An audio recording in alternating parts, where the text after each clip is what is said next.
ওনার সংসারটা আমরা গোছায় দিতে পারতাম, তারপরে যদি আমার পার্লামেন্টকে উনি এম্বারেস না করতো। মানে স্পিকার, কালকে পরশুদিন পার্লামেন্ট থেকে যাওয়ার পরে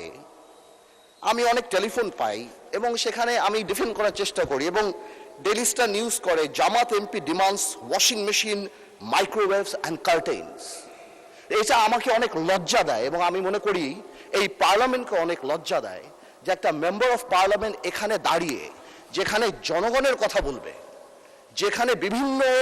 জনগণের দাবির কথা বলবে, সেখানে একজন মেম্বার অফ পার্লামেন্ট দাঁড়িয়ে উনি ওয়াশিং মেশিন পেল না, মাইক্রোওয়েভ পেল না, কার্টেন পেল, সেই ব্যাপারে দাঁড়িয়ে কথা বলবে। যেখানে আবার বলা হয়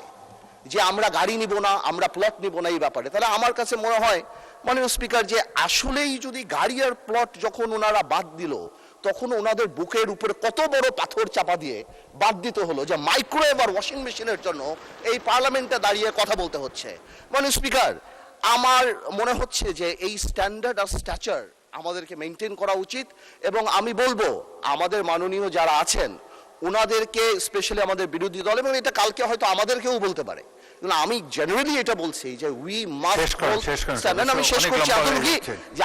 আমি খুব সিরিয়াসলি বলছি। তারপরে যদি আমার ভাই যেহেতু কমেন্ট করেছেন, উনি চান আমি ওনাকে এম্বারাস না করে আগামীতে